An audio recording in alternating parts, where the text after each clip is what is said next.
All right, Larry Krueger down here in Santa Clara getting ready for training camp practice number 9 on a beautiful Saturday morning. And of course, we're brought to you by Pig and a Pickle, the best barbecue in Northern California.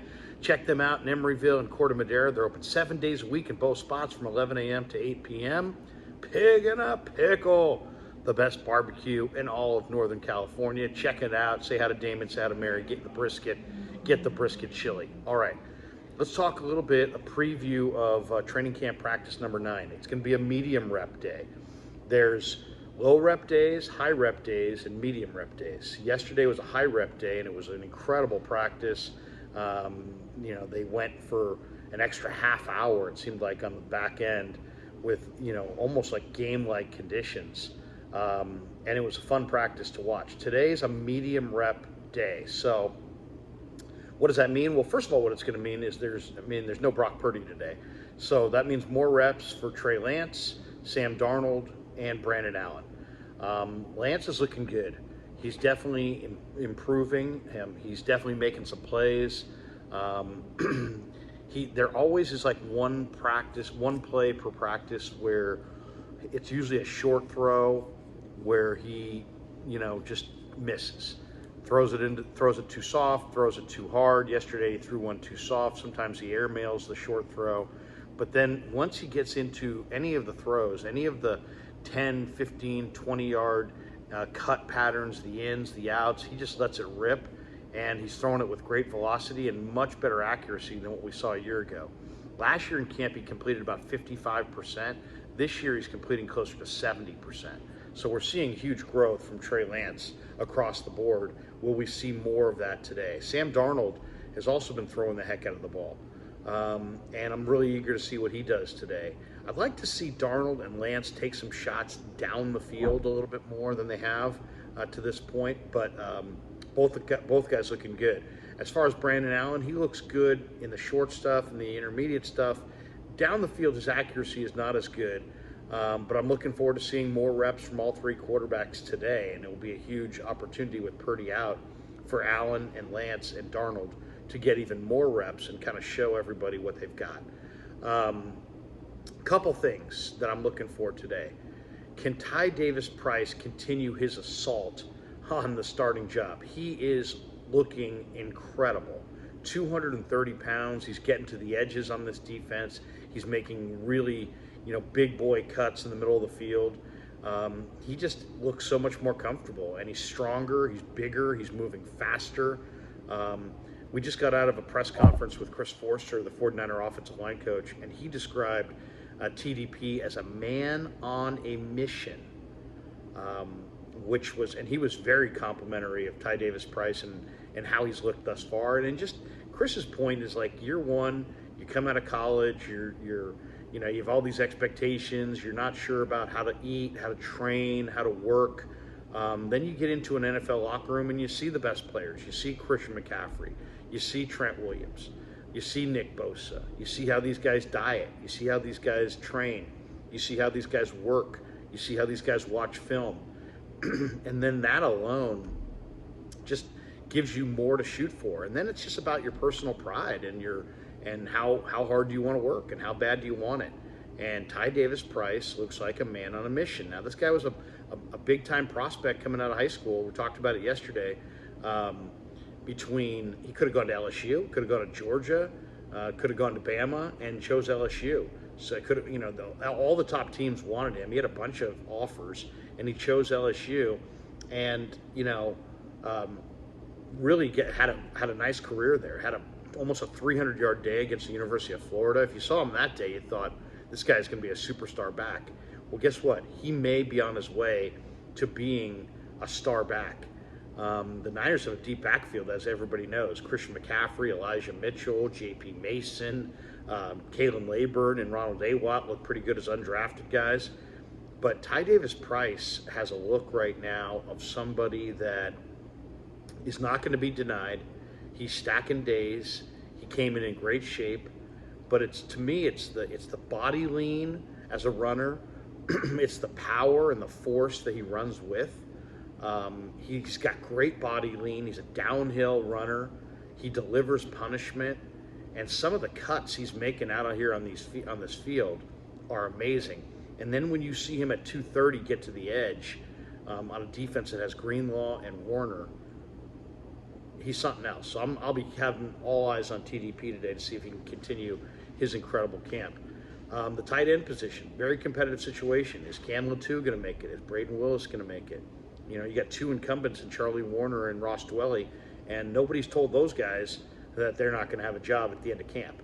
So you got veterans there, and obviously the star George Kittle. But you know, Latu and Willis, who gets it? Who gets to that next level? Willis has had some good receiving days. Latu's had a couple highlights, but he has not been quite as good. Latu's got the bigger, stronger body and is a little bit more of the blue chipper, third-round pick as opposed to a late-round pick. But he's not. Nothing's going to be handed to him. So we got to see it out there on the field. The two possession receivers, you know, the second-year receiver Tay Martin, who just gets better and better and better, and then the rookie Ronnie Bell, who has surprisingly refined receiving skills and ball skills. Those guys, I'm looking for those guys to kind of separate. That's going to be fun to watch. Chris Forrester told us that Jason Poe is going to get more looks at center. You know, that to me makes a lot of sense. I mean, now you already have Jake Brendel and you have Feliciano. And I asked Chris, what's Feliciano's best spot? Because he can play all three spots inside. He can play left guard, right guard, or center. He says Feliciano's best start is center. But if Poe's going to make this team, he's got to show that he can play center. I mean, if you look at Jason Poe's body and his arm length, or lack thereof, he's probably more ideally suited to play center. And he's an athlete. He can move his feet. I like the potential of Jason Poe, but I don't love him at guard. I like him a lot more at center. So we'll see. I mean, you know, they're very deep at center now with Brendel, who's a Pro Bowl alternate, Feliciano, who started last year for the New York Giants, and Jason Poe, who's a terrific young prospect. We're also going to get our first look today. I'm going to study the defensive line. You know, the Niners need somebody that's not a first-team defensive lineman to step up and show that they can play. So today we get our first look at Dalen Hayes, the former Notre Dame star who played with the Ravens. Hayes is a high-character guy who, you know, has some skills for sure, and I'm eager to see what he looks like out on the field. I'm also looking forward to seeing day 3 from Taco Charlton. Can he continue his assault on a roster spot? Charlton has been amazing the last 2 games, or last 2 days of practice. Winning in the one-on-ones, getting pressure in the team drills, tackles for loss, sacking the quarterback. He's got a nasty spin move. Taco Charlton at this lower weight, he looks a little leaner. I'd say he's about 260. This may be what unleashes all the talent that he's got inside, because he looks like overwhelmingly fast in some of these one-on-one drills. I hope we get to see one-on-one D-line, O-line today. Then the other question is, which young linebacker impresses the most? D. Winters has had his moments. Marcelino's had his moments. Jalen Graham has had some great moments. All 3 of these guys potentially could be on the roster. I want to see which of those guys really steps up today. Which young DBs step up? Jair Brown, Deshaun Jameson, and Quantrez Knight have all opened my eyes in the first week of camp. Quantrez is worlds better from last year. Jameson looks like he's got starter potential, and Jair Brown just continues to make more of an impact every single day. And then Spencer Waege. Waege, I think, if I'm making a prediction based on what I see right now, I would say there's a very good chance that Spencer Waege makes this team and maybe even gets some starter looks on first and second down at defensive end in the base opposite Nick Bosa. Now, I know that right now that's the unthinkable. Everybody's saying it's going to be Drake. But when you look at the lack of depth on some of these edge rushers and how challenged the 49ers are with no Omenihu, no Ebukam, no Jordan Willis, and how they're looking for the Beals and the Austin Bryants and the Cleveland Farrells to step in and play roles. I like what I see at a Waege. And if you could play Waege on first and second down at defensive end, then maybe you could play Drake off the bench and use him on third downs. It's just an idea. The Niners are not talking about this, by the way. This is all just me kind of speculating. They're looking at Waege as a defensive tackle, But I think his experience at end, his strength against the run, his motor, his intellect, just his hand usage, he's really advanced and he's coming on. And if they can't find good defensive end depth, they may have to go with a guy like Wege on first and second down. When I say have to, I think he's going to play great. He's a big, strong kid who could play outstanding against the run and give them kind of a more physical, bigger, stronger front line on first and second down against the run.